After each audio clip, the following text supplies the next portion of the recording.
आज जगामध्ये शिक्षणाची फार गरज आहे। जगाचा फार विकास झालेला आहे आणि जगातला समाज फार विकसित झालेला आहे। हे विज्ञानाचं जग आहे आणि आपल्या देशामध्ये स्वातंत्र्यानंतर आणि स्वातंत्र्यपूर्व आणि प्राचीन काळापासून भारतामध्ये चांगल्या प्रकारचं शिक्षण होतं। खरं तर भारत हा ज्ञानसंपन्न होता। तक्षशिला नालंदासारखी विद्यापीठे या देशामध्ये होती।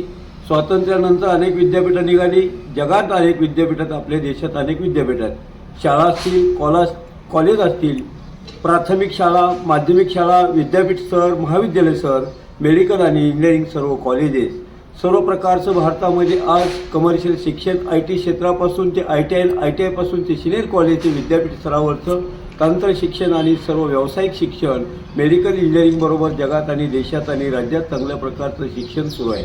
सर्व प्रकारच्या जीवनाला, समाजाला, माणसाला, व्यक्तीला शिक्षणाची गरज आहे आणि 1962 पासून भारताचे त्या काळामध्ये आदरणीय राधाकृष्णन साहेबांचा वाढदिवस होता आणि त्याला काही विद्यार्थी गेले होते। त्या विद्यार्थ्यांना ते म्हणाले की माझ्या या वाढदिवसा दिवशी सर्व शिक्षकांचा सत्कार व्हावा, आदर व्हावा आणि तो म्हणजे आज 5 सप्टेंबर 2025चा दिवस।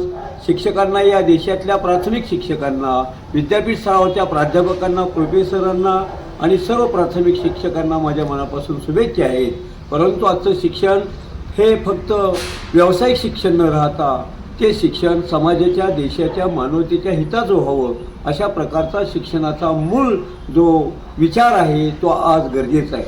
म्हणून शिक्षण महागडं होत चाललेलं आहे, खाजगीकरण वाढलेलं आहे आणि वेगवेगळ्या प्रकारच्या खाजगी शिक्षणाचं देशामध्ये पेव फुटलेलं आहे आणि हे गव्हर्नमेंटनं त्याच्यावरती चांगल्या प्रकारचं या देशामध्ये शिक्षणाची व्यवस्था, तळागाळातल्या माणसाला महागडं शिक्षण देशात परदेशात घेता येत नाही आणि म्हणून महात्मा ज्योतिराव फुलेंनी शिक्षण विषयीचे विचार सांगितले।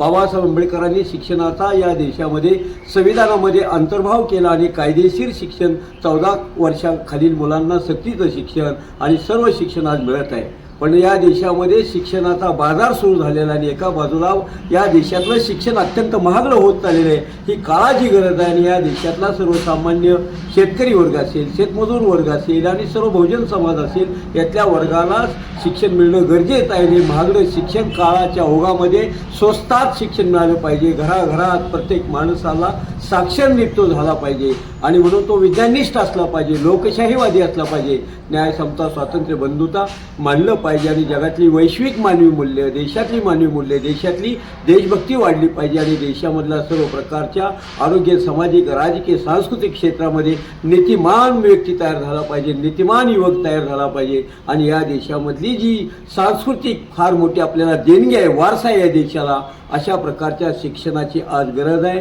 आणि म्हणून प्राथमिक शाळा असतील, माध्यमिक शाळा असतील, कॉलेज असतील, सर्व ठिकाणी समाजातल्या वेगवेगळ्या काळामध्ये वृत्तपत्र आहेत, हे सुद्धा शिक्षणच देत असतात आणि म्हणून वृत्तपत्राचे संपादक, लेखक असतील आणि संपूर्ण हे सर्व आपापल्या परीनं वक्ते, लेखक, कवी, शिक्षक हे सर्व जनमानसा आणि देशाला बदलण्याचं काम करतात आणि म्हणून आज पुन्हा एकदा फार मोठी गरज आहे आणि म्हणून ह्या नमस्ते फलटणला मी शुभेच्छा देतो की ते सुद्धा एक चांगल्या प्रकारचं ज्ञान आज समाजापर्यंत पोहोचवत आहेत आणि म्हणून याच्या शिक्षक दिनानिमित्त 5 सप्टेंबर 2025 रोजी जे आजचं शिक्षण दिन आहे त्या राधाकृष्णन साहेबांना, भारताचे राधाकृष्णन साहेब असतील आणि या देशातल्या सर्व शिक्षकांना, प्राथमिक, माध्यमिक सर्व क्षेत्रातल्या शिक्षक, शिक्षिकांना, विद्यार्थ्यांना, पालकांना, देशवासियांना शुभेच्छा देतो आणि थांबतो। जय भारत।